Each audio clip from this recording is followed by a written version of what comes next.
Nina bezulu edumeni ngahlomanga kwakhangela amankengane nazi indaba ze1KZN TV nifundele uphilano kaCebekhulu sanibonani. Nazi indaba kwizona esithi ngezihamba phambili namuhla. Bekuphume nesinedolo kwidandi iJuly. Owezolimo ulekelela abafuyi ngamabhele. Kanti xabene ubendle ku-ANC ne-NFP eDumbe. Sanemukele nene bakaMpombo Shomnyama kwindaba ze1KZN TV. Bekuphume ngisho nesinedolo kumjaho wamahashi waminyaka yonke idandi iJuly Horse Racing ebisedumbe enhlanele kaMthaniya. Lo mjaho kulokhu wasungulwa ngonyaka u2005 uhlanganisa iminyaka eli-19 wasungulwa kulonyaka.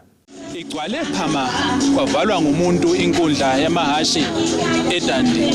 Lena bekuyidandi iJuly ka2024. Lo mjaho oselokhu wasungulwa ngonyaka ka2005 uqeda ke iminyaka eli-19 wasungulwa namhlanje.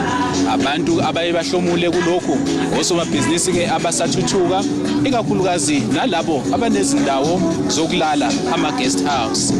Esikhulume nabo sikhulumeke noNdunankulu wesifundazwe uMnumzane uThami Ntuli obesho ukuthi ngabe kusho ukuthini ukusungulwa nokufika kwedandi ekhula ke unyaka nonyaka. Masakha ikusasa kufanele wonke umuntu abone ukuthi angabamba liphi iqhaza. Ukufesa sekukhombisile ukuthi akubaqasha abantu ngobuningi babo nangokufisa kwabo. Kodwa ukuthi abantu bahlangane ngemiqondo yabo kube khona abakusungula emphakathini. Indawo ayifanike, ezinye isimo semvula sivuma ukutshala, ezinye zivuma ukufuya. Esinye kufanele bahlale nje bathunge ama-informal code. Uhulumeni uyibekile imali ngoba nengqephu le ekhangiswayo lapha njena. Kufanele abantu abakulezo nhlelo lezo kuba abantu bayimphakathi abazothuthukiswa baze bafika ekukhangiseni ingqephu nakumazwe angaphandle. Yithuba lokukhulisa umnotho ikakhulukazi leto le-event yenzeke emakhaya away from ama-suburbs. Lokusho ukuthi umbono wethu wokuthuthukisa indawo emalokishini nasemakhaya uyafezeka impela ngokuthi sibe nezinhlelo ezahlukahlukene la khona okusiya khona emphakathini siqhakambise indawo sithuthukise ezokuvakasha kulezo ndawo.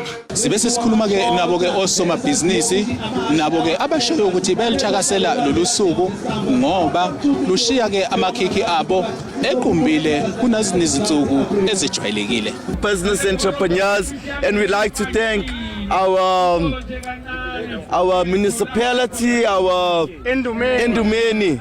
Thank you all for giving us this opportunity as young people to enjoy and to take out our passion. Our passion is cooking and making customers happy.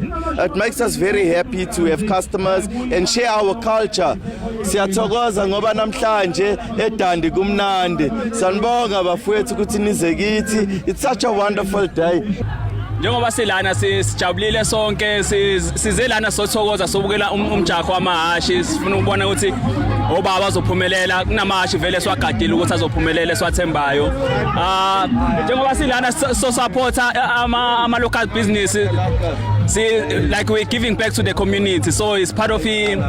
Like siyasizana since sabantu abamnyama, we have to support each other. So uDandi iJuly usisekele kakhulu ekuthenini basiphe lesi sport sizosebenza sakhe imali sithole exposure sibone nje ama events ahlukahlukene azosithuthukisa nathi ibhizinisi elincane. Yes, sijabula kakhulu ukuba lana like Sekumlando ke ukuthi iDandi iJuly ka2024 inqotshwe yihashi uMbayimbayi ebeligijelwe uMelosi Gumede osuka ke emkhandlweni wesifunda iZululand ngaphansi komkhandlu omncane abaqulusi. Kanti leli hashi lihambe nesamba semali sika 350,000 wamarandi. Ngizizwa ngithokozile kakhulu mfowethu, ngizizwa ngithokozile. Kona bengivele ngikulindele ukuthi ngizowina. Ngoba lokhu laqala ukufika la ka1 we7 lomdlalo alikaze lishiwa alwazi position 2. Bengikulindele ukuthi ngizowina. Bengilondlile beliphakelwe lisuthi ngalitraina ngendlela eright sengizobona nje kulolandelayo waseKing Cetshwayo bese ke kuyobe sengikhuluma kahle ke lapha imali angiyitholile namhlanje angikaze ngithole ngiyaqala nje nqa ku350,000 ngiyaqala ngeke ngawina kwiDandi iJuly ngo1000 kudala kodwa ke angiyitholanga le mali ayikazi ibe ngaka bengiqala ukuyithola ngana selesothu ngafike ngabashiya besuthu futhi ngabuya ngeza la. Ngiyabonga kakhulu. Ezindabeni ze1KZN TV nginguphiwe Mthembu endumeni eDandi. Basula izinyembezi abafuyi basemgungundlovu ngokunikelelwa ngotshani obudliwa kuyimfuyo phecelezi amabhele. Lokho kwenziwe ngumnyango wezolimo okulandela imililo eyahlukene ehlasele kaMahlathi angamadlela einkomo. Ngongqosho wezolimo kulesifundazwe uThembeni kaMadlophe Mthethwa uhlangane nalabafuyi eSidare Howick lapha abamukezele khona ngalobutshani obizwa ngamabhele. Uthi lolu hlelo bazolwenza isifundazwe sonke ngenhloso yokunxephezela abayafuyi. Ungqongqoshe wezolimo KwaZulu-Natal uThembeni kaMadlophe Mthethwa usule izinyembezi abafuyi basemgungundlovu abathintekile ngesikhathi kuqubuka imililo emadlweleni. Siyazi ukuthi kusaqoqwa ama-states ngoba kufanele sibe nesiqinisekiso sokuthi usizo silunikeza umuntu ngempela othintekile. Kodwa sibonile sonke nani niyabona nje indawo ukuthi iKZN ishe kanjani. Sase sithi while abafuyi bezama ukufuna ukuthi ukudla bazokuthola kanjani nemali zokuthi mhlambe bathenge bazothola kanjani, akube khona into esiyenzayo ukukhombisa ukubambisana nokusebenzisana nabo.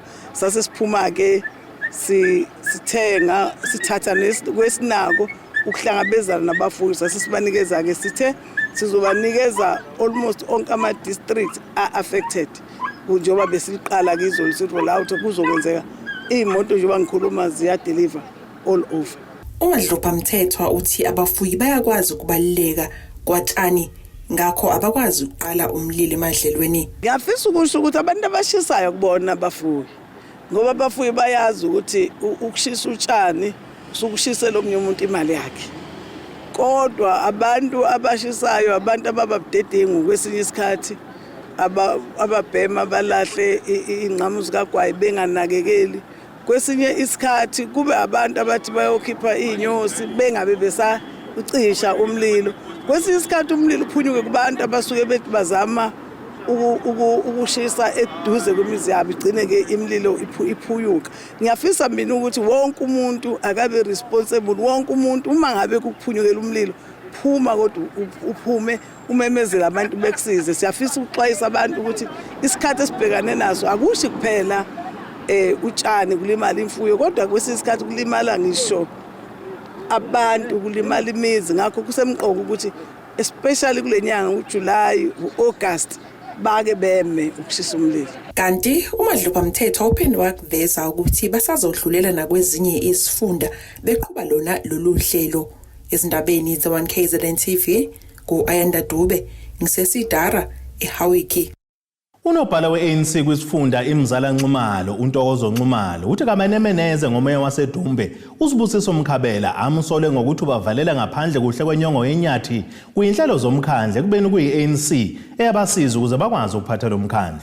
Uzwide Kalango usho lokho ekhuluma neziko lezindaba ulandela uvela kwemibiko ethi umholo we-NFP uIvan Barnes ubiza umhlangano nobuholi baseDumbe emva kwalesikhalazo seqembu likaKhongolose. Unobhala uthumela nomphathi kamasipala basebenze ngathi lo mkhandlu bawuphethe bodwa ekubeni bathola ukwesekwa yi-ANC ukuze bakwazi ukulawula. Remember ukuthi lapha sikwe coalition we NFP ne-African National Congress. Now ama decision are political kufanele siwaxoxe sibe ne decision eyodwa we join caucus. But almost the number of resolutions ama-joint caucuses are implemented over siwavumelene basikifuneka entenja including ama-IDPs esibona sekhambisa ama-project without even informing us as a coalition partner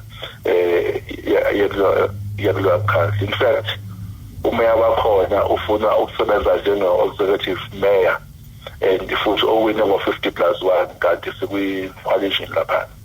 uNxumalo uthi sebelinde ubuholi be-NFP kuzolonke bubuyele kubona ngenqobekela phambili emva kokuthi sibebabekelile ngesikhalazo sabo ngabaholi be-NFP eDumbe. Athi leDumbe akusebenze because ummeya wakhona esibona ukuhlala akakwenze yedwa ukwenza no-MM wakhona ukufrustrate le coalition.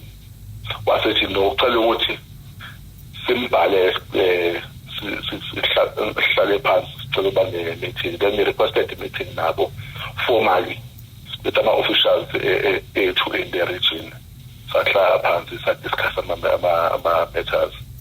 Now sigcine bezohlala nabo ne-leadership yabo yasedumbe, then bebuye kithi masibehlalile ukuthi kanjani.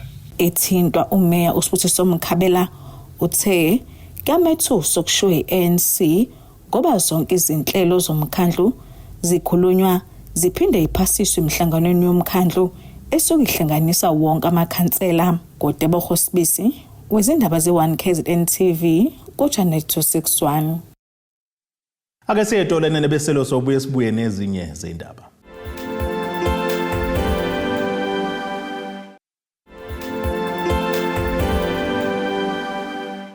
Asibonge siphinde sinamukele futhi kwindaba zethu ze1KZN TV nazo ke zona ehamba phambili namuhla.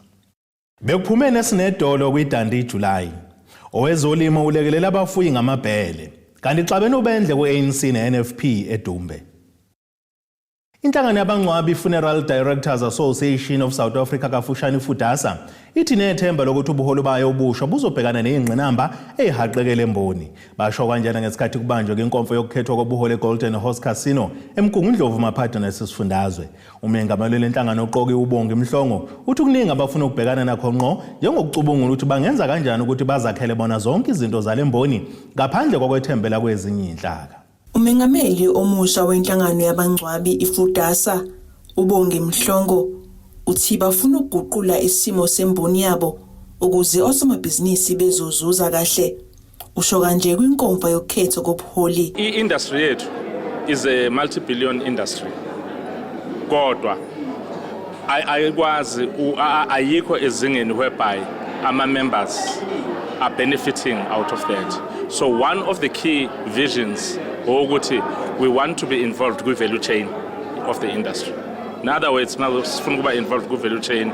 Amabhokisi siwathenga siyawa outsource siwathenga from people who are not abangangcwabi and who are not abantu uma ngabeka nje ngithi abangebona abebala lethu. Ibona abasupply ngamabhokisi, ibona abasupply ngemishini na everything esisebenza including imbali.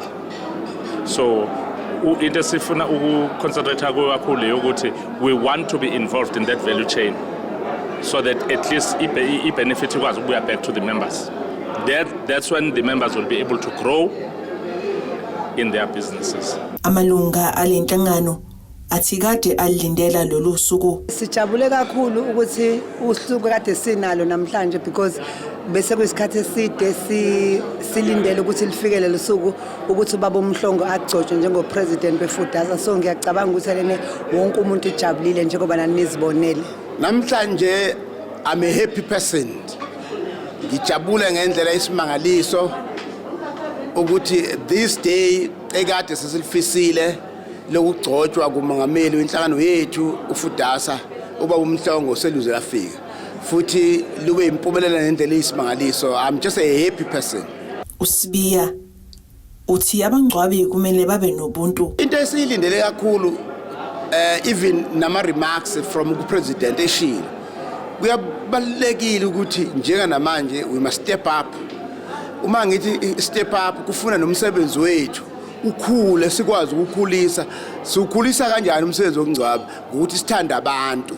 Uma sithanda abantu sisiza abantu, uma sisiza abantu sithanda usiza umphakathi. So ayikho into edlula njenga nokuthi umphakathi ukuzwe wazi ukuthi kunomngcwabi lapha usizo, kungabi ukuthi nje kuphela ufuna imali kuphela, khona nomuntu ongenawo amandla ngisho ukukhokha kodwa naye kufuna ngcwatshiwe. So that is the purpose of the organization, ukuthi iorganization ikwazi nokumelela naloko ukuthi ngesinye isikhathi nangelinye ilanga ungabi nemali kuphela ezongena kuwena kodwa ukwazi na unikele kwabanye abantu. Lo mcimbi bewuhanjelwe abantwana basendlunkulu yakwaZulu, amakhosi, izimeya kanye namalunga ayo.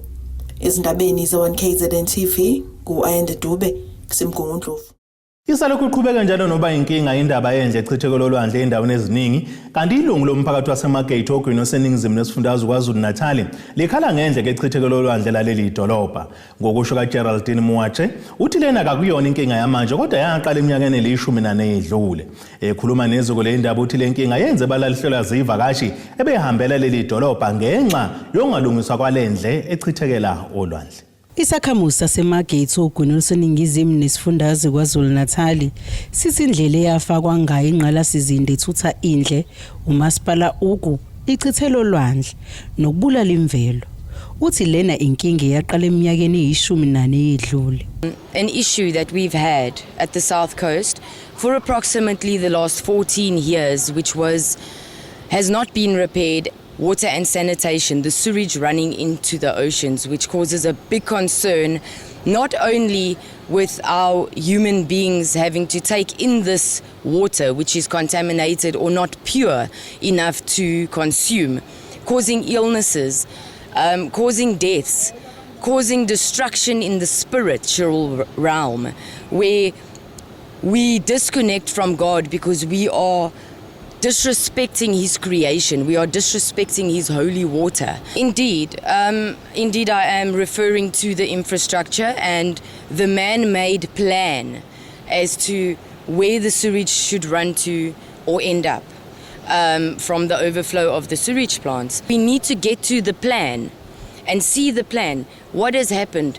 When were the pipes installed there? The infrastructure has collapsed. It needs to be redone and redirected. It's not to go into our holy water. Ukhulumela uMasipala ugu uthi akukho kungalungile ngendlela ingqalasizinda yabo eyakhiwa ngayo.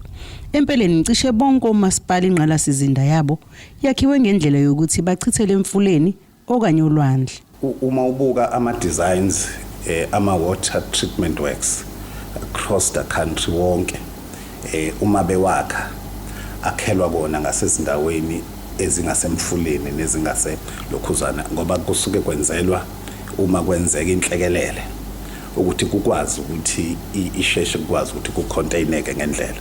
So lokho i-design yethu yama water treatment works ethu akuyona into engenziwa noma kuyinto wrong, akukho wrong ngayo, but okubalekile ukuthi nesikwazi ukuthi kukho online bethu okuyibona bakade bekulamanye ama water treatment works ethu bese kwa online abanye besikade sebebadala othola ukuthi besibeke nokuqhuma njalo okwenza ukuthi kuthole kunezindawo eziningi besikade sis attenda ezinendle. Kodwa in terms ukuthi i-design yama water treatment works ukuthi kungabe kungakubikho right ukuthi abe kule ndawo akuzona I know akulona iqiniso lolo.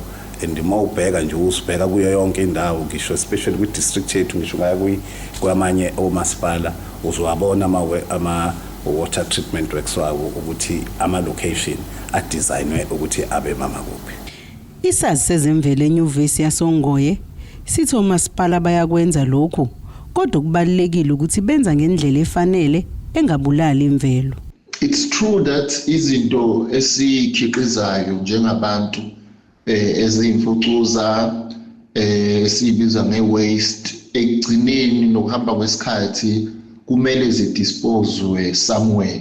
So by disposing e-sewage or e-waste into the ocean, it's something that has been done over many years and in over numerous countries.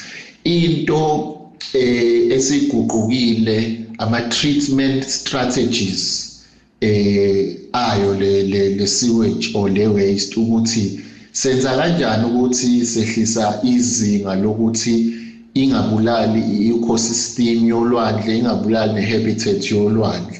So what needs to be understood or izinto ekumele ilandwe omasipala ukuthi ziyaqinisekisa ukuthi uma zenza lento ziyenza ngendlela within ama-procedures and also ama-laws avumelekile ukuthi treatment yayo lemfucuza uma isikhishelo olwandle i-state esingeke sibange umthelela omubi kakhulu kwi-environment. So there are treatment strategies akhona to reduce the amount of ecosystem damage, the amount of habitat, the amount of algae ezokwenzeka uma kwenziwa le process. So as we are developing emhlabeni understand ukuthi kunezeme kanjena, what we need to abide by is to make sure ukuthi lama strategies our implementa ukuze sivikele ukulimala kwayo environment kanye nehabitat etholakala kuma river systems kanye nehabitat etholakala olwandle. Uzama uthi nezikhukhula zango-April kulonyaka zayilimaza kakhulu ingqalasizinda nokuyiyona ephatha indle endaweni yaseMarket nako-Ramsgate, kodwa bewumkhandlu zikhona izinhlelo zokuyilungisa le ndawo.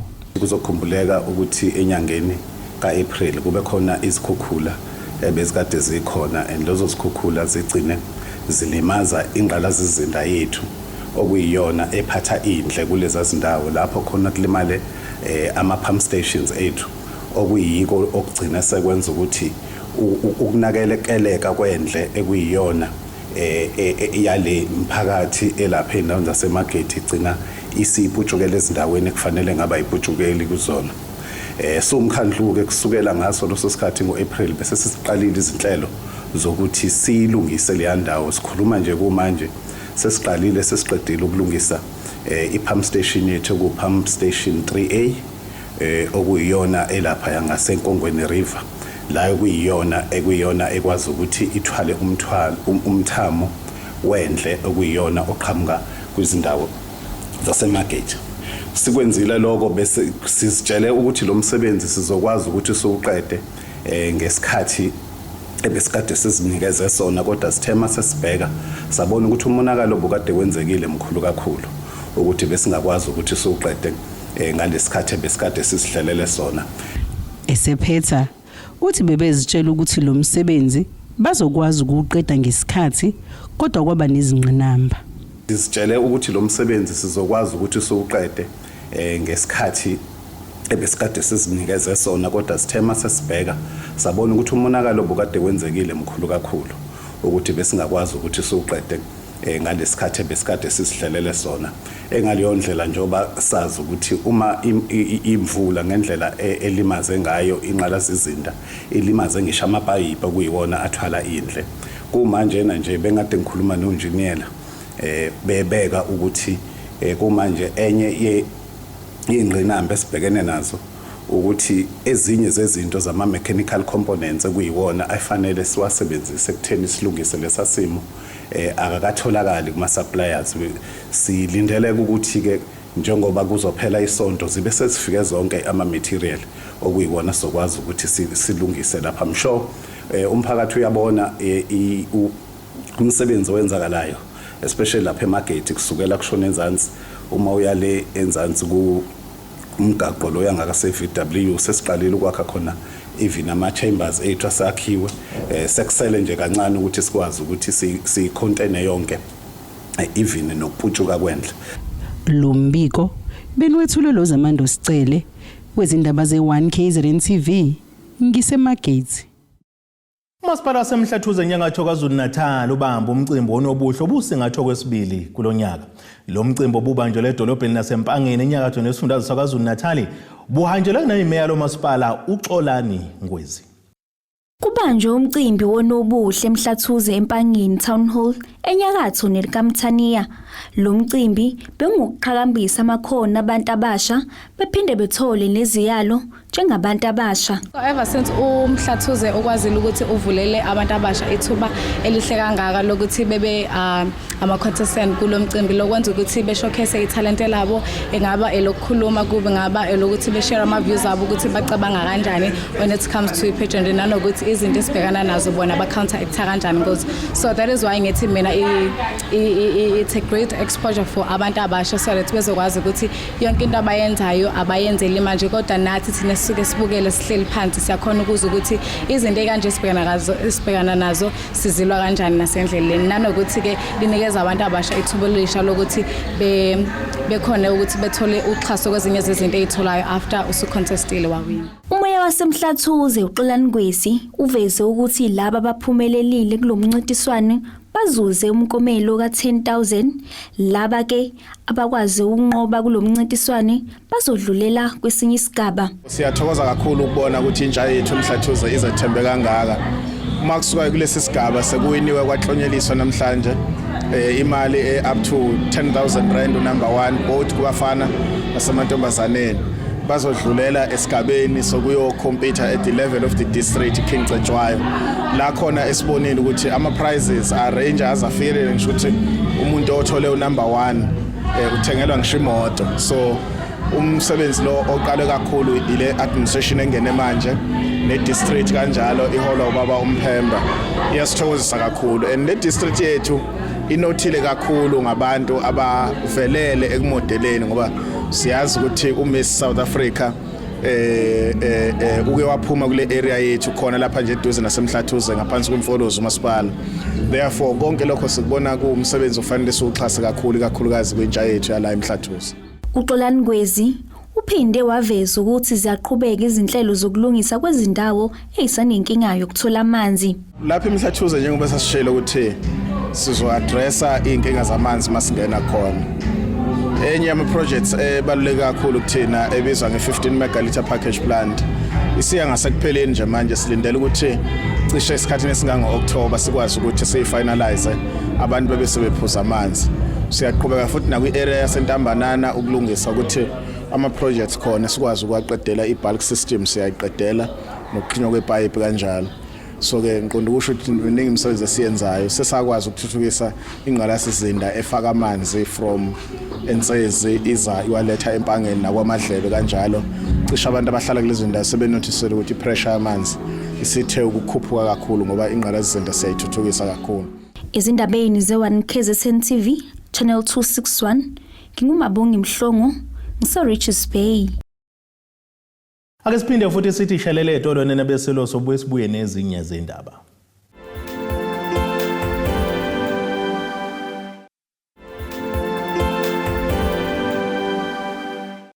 Asibonge siphinde sinamukele futhi kwindaba zethu ze1 KZN TV nazo kwizona ehamba phambili namuhla.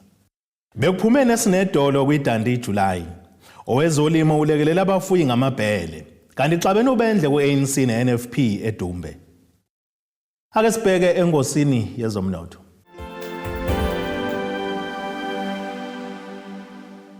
Izimakethe zivale iranda kuleli ngu-18.41 kwidola laseMelika kanti belungu 19.85 kwi-euro yase-Europe lingu-23.07 maqhathiswa nopondo waseBrithani. Intengo yegolide yona $2,368.34 ounce kuthi intengo kaoyilo ngadluziwe ngu-$83.88 umphongolo. Ake sibheke nasesimo sezulu esingalindeleka.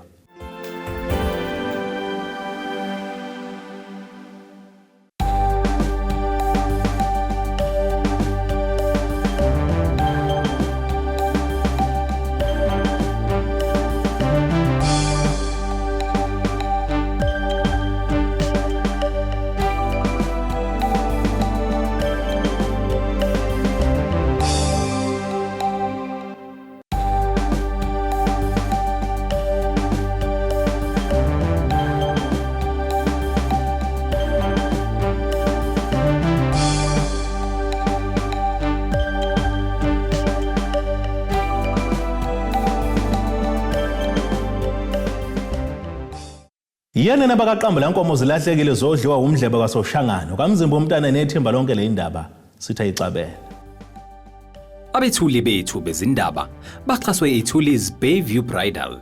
Ungabashayela kulezi zinombolo ezivelile.